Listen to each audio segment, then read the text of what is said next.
Yes to Halifax Central. This is Marianne Ward. Yes to Halifax Central Library being an awesome public space. Woo! I love the staircases. Always wonderful to have the orchestra perform there. Daniel, given your love of airports, have you been looking into opportunities for SNS to perform at Stanfield International Airport once people are traveling again? Marianne, I haven't, but now I am.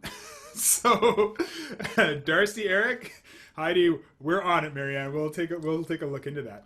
I did perform at Kitchener Waterloo Regional Airport or Waterloo Regional Airport um, years ago with KWS, Kitchener Waterloo Symphony, and that was a really fun concert. There's lots of music that's been inspired by aviation and flight. So yeah, all right. Yeah, nice. I've even heard someone saying that Pietri Inkinen, who's a Finnish conductor, I heard him saying in a conducting masterclass actually when I was quite young, that it's a really good metaphor for conducting flying. As a conductor, you need to, as you say, check the fuel gauge, blah blah blah, get it up to altitude, and then you don't physically flap your wings and fly the plane. Right. The engine, aka the players, do that for you. And then if you feel a wing dip, that's your job to get the wings level again. I'm making this up. I don't know the first thing about flying planes, Daniel. Oh, And then when it's time to land, then you have to control that. But in terms of you sort of monitoring the dashboard rather than gripping the steering wheel and right. yeah, sticking your arms out the windows and flapping. And it was a fantastic metaphor for conducting. I thought, well, yeah, obviously that's why he chose it.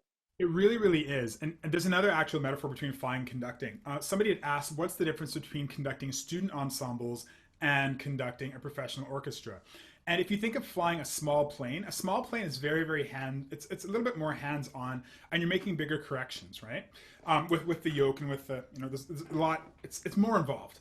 With a larger orchestra, and as I've gained experience, and I'm still gaining experience improving in this, what I've noticed and what I'm noticing is that the lighter touch you have, the orchestra is so sensitive. Symphony Nova Scotia, they're so sensitive to every little movement that you do that you can overcorrect very easily.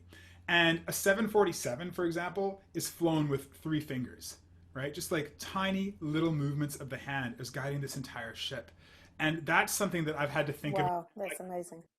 going from when you're conducting students and you're like, beat one is two, and you're trying to get their attention. And literally with a professional orchestra, the difference between like this and you will change the sound and they will pick up on absolutely everything. So you just have to be calm and steady and smooth and collected. What have you